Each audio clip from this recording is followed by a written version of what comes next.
وہ کوے اور کبوتر والا چٹکلا سنے ہیں نا، ایک شکاری کے جال میں کوا بھی پھنس گیا اور کبوتر بھی پھنس گیا، تو کوا بھی رو رہا تھا کاؤں کاؤں کاؤں، کبوتر بھی گڈر گڈر گڈر پھنس گیا۔ تو کوے کو غصہ آیا، کوے نے کہا چپ، گڈر گو کرتے کرتے کان پکا دیے میرے۔ تو کبوتر بولا تو بھی تو کاؤں کاؤں کاؤں کاؤں کر رہا ہے، تو نے تو میرے کان پکا دیے۔ تو کوا بولا میں تو اس لیے رو رہا ہوں کہ کبوتر بولا ارے میں تو اس لیے رو رہا ہوں کہ میں تو حلال ہوں، اور یہ شکاری مجھے جال سے نکالے گا اور کاٹ کے ذبح کر کے کھا جائے گا، مجھے تو کٹنا ہی کٹنا ہے، اس لیے میں رو رہا ہوں، تو نے کاؤں کاؤں کاؤں کاؤں کر کے میرے کان کائے پکا دیے، چپ۔ کوا بولا میں تم سے زیادہ پریشان ہوں۔ کبوتر بولا مجھ سے زیادہ پریشان ہوں؟ ارے تو حرام ہے، تجھے تو جال سے نکال کے اڑا دے گا شکاری، تیرا کیا کرے گا؟ یا پنجرے میں بند کر دے گا تو کھانا پانی دے گا، تو کٹے گا تھوڑی، ہمیں تو کٹنا ہے۔ کوا بولا چپ،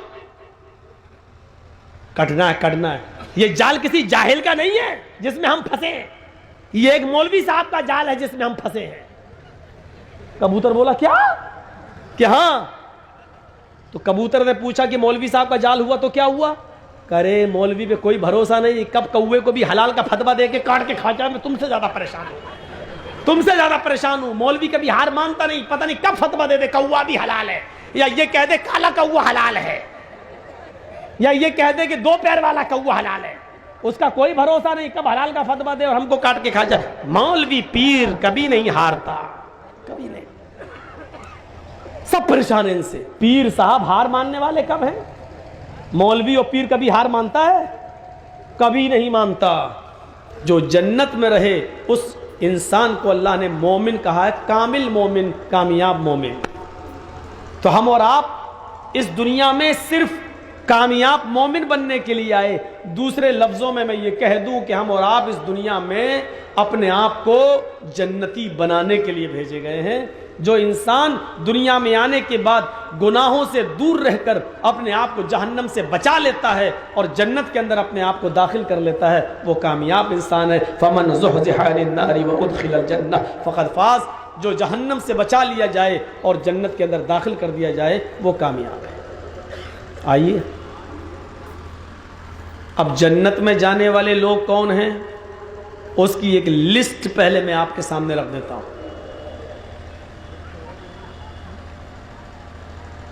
گنیے، پہلا شخص جنت میں کون جائے گا، اور دیکھیے اس میں ہمیں کتنا روپیہ خرچ کرنا پڑ رہا ہے، جنت کو حاصل کرنے کے لیے کتنے روپے کی ضرورت پڑ رہی ہے، جبکہ ہم جہنم تو لاکھوں کروڑوں روپیہ خرچ کر کے خرید رہے ہیں، جبکہ جنت میں جانے کے لیے کوئی پیسہ نہیں۔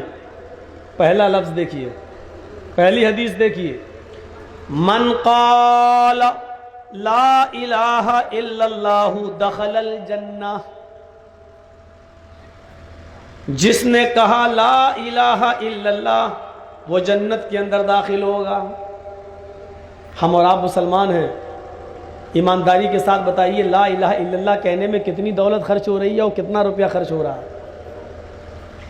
جس نے اس بات کا اقرار کیا کہ اللہ کے علاوہ کوئی معبود نہیں، دخل الجنہ وہ جنت میں جائے گا۔ ہاں لیکن شرطیں ہیں اس کے ساتھ، ورنہ لا الہ الا اللہ تو مہاتما گاندھی بھی کہتا تھا، اور آج بھی بہت سے سیاسی لیڈران، نیتا لوگ دوسرے دھرم کے جو ہوتے ہیں وہ آپ کے اسٹیج پر کبھی آتے ہیں تو آپ کا ووٹ لینے کے لیے وہ ٹوپی بھی لگا لیتے ہیں، نماز مسجد میں بھی چلے جائیں گے اور روزہ افطار بھی کر لیں گے آپ کے ساتھ، اور آپ کے منچ پر آ کر قرآن کی آیتیں بھی سنا دیں گے اور لا الہ الا اللہ بھی پڑھ لیں گے۔ اسی لیے اللہ تعالیٰ کے نبی نے دوسری جگہ شرط لگائی ہے، من قال لا الہ الا اللہ صدقا للقلب دخل الجنہ، جس نے لا الہ الا اللہ کہا دل کی سچائی کے ساتھ، دل سے یہ کلمہ پڑھا اور دل سے اس بات کی گواہی دی کہ اللہ کے علاوہ کوئی معبود نہیں، وہ کہاں جائے گا؟ جنت میں۔ اور ایک حدیث کے اندر اللہ کے نبی صلی اللہ علیہ وسلم نے فرمایا کہ لا الہ الا اللہ مفتاح الجنہ، لا الہ الا اللہ جنت کی کنجی ہے، جنت کی ہے، جنت کی چابی ہے۔ صحابہ نے کہا اللہ کے رسول جب لا الہ الا اللہ کہہ دیا اور جنت کی چابی مجھے مل گئی تو ہم تو جب چاہیں گے تب جنت کا تالا کھول لیں گے۔ بھائی لا الہ الا اللہ لیجئے، ہم نے پڑھ لیا، جنت کی چابی ہمیں مل گئی، اب ہم تو جائیں گے جنت کا تالا کھولیں گے اور جنت میں داخل ہو جائیں گے۔ اب ہمیں نماز پڑھنے کی، روزہ رکھنے کی، حج کرنے کی کیا ضرورت ہے؟ جب لا الہ الا اللہ ہی جنت کی چابی ہے تو اور عمل کرنے کی کیا ضرورت ہے؟ تو اللہ کے نبی مسکراتے ہیں اور کیا کہتے ہیں؟ ہاں صحیح کہہ رہے ہو، میں جانتا تھا تمہارے دماغ میں یہ بات آئے گی۔ تو اللہ کے رسول نے کیا فرمایا؟ لا الہ الا اللہ مفتاح الجنہ لیس لہ اسنان، لا الہ الا اللہ جنت کی چابی ہے لیکن اس چابی کے اندر دندانے نہیں ہیں۔ کبھی بھی آپ نے دیکھا ہوگا چابی جو آپ کے پاس ہوتی ہے، چاہے گھر کی ہو یا موٹر سائیکل کی ہو یا فیکٹری کی ہو، اس چابی کے اندر ہلکے ہلکے گڈر بنے ہوتے ہیں، گڈر دانے ہوتے ہیں اس کے اندر۔ اتنی بڑی چابی ہے تو یہاں دانے، یہاں مطلب گڈھے بنے ہوتے ہیں۔ سمپل چابی سے آپ کا تالا نہیں کھلے گا جب تک گٹر نہیں ہوں گے اس کے اندر، دندانے نہیں ہوں گے اس کے اندر۔ تو اللہ کے نبی نے فرمایا لا الہ الا اللہ چابی تو ہے لیکن سمپل چابی ہے، اس کے گٹر نہیں ہیں، اس کے دانے نہیں ہیں۔ اور جنت کا تالا کھولنے کے لیے اس چابی میں گڈر بنانا پڑیں گے، اس چابی کے اندر دندانے بنانا پڑیں گے، اس چابی کے اندر گڈھے بنانا پڑیں گے، تب تالا کھلے گا۔ تو صحابہ نے کہا اللہ کے رسول پھر ایسی چابی کا کیا فائدہ جس میں دانے ہی نہ ہو؟ آپ دے ہی رہے ہیں تو ایسی چابی دیجئے کہ جس کے اندر گڈر بھی ہوں، دندانے بھی ہوں اور ہم تالا کھول سکیں۔ تو اللہ کے رسول صلی اللہ علیہ وسلم نے فرمایا کہ اسنانہ، اس کے دندانے، اقام الصلاۃ و ایتاء الزکاۃ والحج وصوم رمضان، یہ اس کے دندانے ہیں۔ جب تک لا الہ الا اللہ کے بعد تم نماز نہیں پڑھو گے، روزہ نہیں کرو گے، زکوٰۃ نہیں دو گے اور حج نہیں کرو گے، تب تک یہ تالا تمہارا کھلنے والا نہیں ہے۔ جنت کا تالا تبھی کھلے گا جب اس کے اندر یہ 4 دندانے تم بناؤ گے۔ اور وہ مومن بھی کامیاب ہو گئے جو اپنی زندگی کے اندر تمام لغویات سے اعراض کرتے رہے۔ لغو کام، لغو فعل، لغو باتیں، یعنی بیہودہ اور بیکار قسم کے کاموں سے وہ اپنے آپ کو بچاتے رہے۔ اب بیکار کام کون سا ہے؟ نمازوں سے فارغ ہو کر، بزنس سے فارغ ہو کر، کھیتی باڑی سے فارغ ہو کر جب حضرت عمر فاروق رضی اللہ تعالیٰ عنہ اپنے گھر پہ آ جاتے تھے، تھوڑا بہت آرام کیا اور آرام کرنے کے بعد اٹھے، اب آج کوئی کام ہی نہیں ہے تو کیا کریں؟ تو جانتے ہو حضرت عمر فاروق اس خالی وقت کو بھی کیسے گزارتے تھے؟ وہ کوئی کپڑا لیتے تھے، بیکار قسم کا کپڑا، اور کپڑے کو پھاڑ دیتے تھے اور پھر سوئی لے کر سوئی میں دھاگا ڈال کے اس کپڑے کو سلتے تھے۔ ان سے پوچھا گیا ایسا آپ کیوں کرتے ہو؟ تو انہوں نے کہا کہ بیکار بیٹھنے سے کیا فائدہ؟ قرآن کہتا ہے جو لغو کاموں سے اور لغو چیزوں سے اپنے آپ کو بچاتے ہیں، دور کرتے ہیں۔ تو میں فالتو تھا، کام تھا نہیں، گھر میں بیٹھا تھا تو کیا کرتا؟ میں نے اس کپڑے کو پھاڑ دیا اور اس کو سل رہا ہوں، خالی وقت میں کیوں برباد کروں؟ ہم اپنا خالی وقت کہاں بیکار کرتے ہیں؟ کیرم بورڈ میں، چوسر میں۔ اپنا خالی وقت ہم کہاں برباد کرتے ہیں؟ تاڑی پینے میں، جوا کھیلنے میں۔ ہم اپنا خالی وقت برباد کہاں کرتے؟ بس بیٹھے ہیں، فالتو چیزیں دیکھ رہے ہیں، بس یوٹیوب پہ ٹچ والے موبائل ہیں، اور فرصت ملی تو کیا ہوا، کوئی گانا ہی سن لو۔ ڈرائیور گاڑی چلا رہا ہے، حالانکہ کام کر رہا ہے وہ کہیں، لیکن گاڑی چلانے میں اس کا دل لگ نہیں رہا، بجائے اس کے کہ وہ کسی اچھے عالم کی تقریر سن لے یا قرآن کی تلاوت لگا دے، نہیں، اس کا دل نہیں لگ رہا ہے، گانا لگا دیا، چل رہی گاڑی۔ ہم اپنا بیکار وقت اس طریقے سے ضائع کرتے ہیں۔ حضرت عمر فاروق اپنا وقت کیسے لگاتے تھے؟ کچھ نہیں ملا تو کپڑا پھاڑ کے اسی کو سل رہے ہیں۔ کامیاب مومن بنیے، کامیاب مومن۔ اپنی نمازیں خشوع اور خضوع کے ساتھ ادا کیجیے، لغو کاموں سے اور بیہودہ کاموں سے دور رہیے۔ والذین هم للزکاۃ فاعلون، کامیاب مومن کی ایک پہچان یہ ہے کہ وہ اپنے مال کی زکوٰۃ پوری طریقے سے ادا کرتے ہیں۔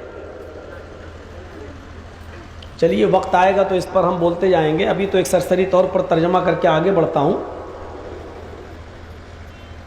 والذین هم للزکاۃ فاعلون والذین هم لفروجہم حافظون، اور کامیاب مومن کی ایک پہچان یہ ہے کہ وہ اپنی شرمگاہوں کی حفاظت کرتے ہیں، اپنی شرمگاہ کا کوئی ناجائز استعمال نہیں کرتے الا علی ازواجہم او ما ملکت ایمانہم، سوائے اپنی بیویوں کے اور اپنی لونڈیوں کے۔ فإنہم غیر ملومین، کہ بیوی اور لونڈی سے شرمگاہ کی حفاظت نہ کرنے میں تمہارے اوپر کوئی ملامت نہیں ہے، تمہارے اوپر کوئی عذاب نہیں ہے، تمہارے اوپر کوئی گناہ نہیں ہے۔ بیوی ہے آپ کی لونڈی، اس زمانے میں لوگ مرد بیچے جاتے تھے، عورتیں بھی بیچی جاتی تھیں۔ جن مردوں کو ہم خرید لیتے تھے ان کو غلام کہا جاتا تھا، جو لڑکیاں بیچی جاتی تھیں ان کو اگر کوئی خرید لیتا تھا تو وہ لونڈی کہلاتی تھی۔ اس لونڈی کے ساتھ بھی صحبت کرنے میں، جمع کرنے میں کوئی گناہ نہیں ہے، کیونکہ اس کو آپ نے خرید لیا ہے، وہ آپ کی ہے۔ خیر، اب دنیا میں جو حقوق انسانیت کے جو قانون بنے ہیں اس میں مرد اور عورتوں کا بیچنا دنیا کے ہیومن رائٹس کے اندر اس کو جرم قرار دے دیا گیا۔ اب نہ لوگ بیچے جائیں گے نہ خریدے جائیں گے، نہ لڑکیاں بیچی جائیں گی نہ خریدی جائیں گی، اس لیے اب غلام اور لونڈی کا سوال نہیں ہے۔ فَمَنِ ابْتَغَى وَرَاءَ ذَلِكَ، اپنی لونڈی اور بیوی کو چھوڑ کر اگر آپ نے اس کے علاوہ کوئی دوسرا راستہ اختیار کیا اپنی شرمگاہ کو استعمال کرنے کے لیے، فَأُولَئِكَ هُمُ الْعَادُونَ، تو یہی لوگ حد سے گزرنے والے ہیں، سرکش ہیں، نافرمان ہیں۔ وَالَّذِينَ هُمْ لِأَمَانَاتِهِمْ وَعَهْدِهِمْ رَاعُونَ، اور وہ لوگ بھی کامیاب ہیں جو اپنی امانتوں کا خیال رکھتے ہیں، امانتوں کو ان کے مالکوں کے پاس ایمانداری کے ساتھ پہنچا دیتے ہیں، امانتوں میں خیانت نہیں کرتے۔ وَعَهْدِهِمْ رَاعُونَ، اور اپنے عہد پر قائم رہتے ہیں، اپنے وعدے پر قائم رہتے ہیں، جو زبان سے نکل گیا اس پر وہ قائم رہتے ہیں، اپنے وعدے پر ڈٹے رہتے ہیں۔ وَالَّذِينَ هُمْ عَلَى صَلَاتِهِمْ يُحَافِظُونَ، اور جو پانچوں وقت کی نمازوں کی مکمل حفاظت کرتے ہیں، ان کو وقت پر پڑھتے ہیں۔ اولئک هم الوارثون، اتنے لوگوں کو گنتی گنا دی آپ کو، کون کون؟ جو نمازوں میں خشوع اور خضوع برتتے ہیں، ایک، جو لغویات سے، لغو کاموں سے دور رہتے ہیں، دو، زکوٰۃ کی ادائیگی پوری طریقے سے کرتے ہیں، تین، اپنی شرمگاہوں کی حفاظت کرتے ہیں، چار، اپنی بیوی اور لونڈی کے علاوہ وہ کہیں اور اپنی شرمگاہ کا استعمال نہیں کرتے۔ اس کو چاہو تو پانچویں چیز میں جوڑ سکتے ہو، چاہو تو نہیں بھی جوڑ سکتے ہو۔ والذین هم لاماناتہم، چھٹی چیز، امانتوں کا خیال رکھتے ہیں اور امانتیں ان کے مالک تک پہنچا دیتے ہیں، امانتوں میں خیانت نہیں کرتے، اور جو نماز کی پوری طریقے سے پابندی کرتے ہیں، محافظت کرتے ہیں اور ٹائم پر نماز پڑھتے ہیں۔ حفاظت صلاۃ کا مطلب یہ ہے، اب ظہر کا وقت اگر 12:30 بجے ہو رہا اور آپ 1:30 بجے نماز پڑھ رہے ہیں تو یہ حفاظت صلاۃ نہیں ہے۔ ظہر کی، عصر کی نماز کا وقت اگر 3:15 پہ ہو رہا اور آپ 4:30 بجے عصر کی نماز پڑھ رہے ہیں تو آپ نماز پڑھ تو رہے ہیں لیکن حفاظت صلاۃ نہیں ہے، یہ نماز کی محافظت نہیں ہے۔ نماز کی حفاظت، محافظت صلاۃ یہ ہے کہ آپ نماز کو اس کے وقت پر پڑھیں۔ اتنی چیزیں گنانے کے بعد اللہ نے کیا کہا؟ اولئک ھم الوارثون، اور جو اپنے عہد و پیمان وعدے پر قائم رہتے ہیں، یہ کون لوگ ہیں؟ اولئک ھم الوارثون، یہی مالک ہیں، یہی وارث ہیں، کس کے؟ الذین یرثون الفردوس، یہی جنت الفردوس کے وارث ہیں، یہی جنت الفردوس کے مالک ہیں، یہی جنت الفردوس میں جائیں گے۔ الذین یرثون الفردوس ہم فیہا خالدون، اور ہمیشہ ہمیش کے لیے اسی جنت کے اندر رہیں گے۔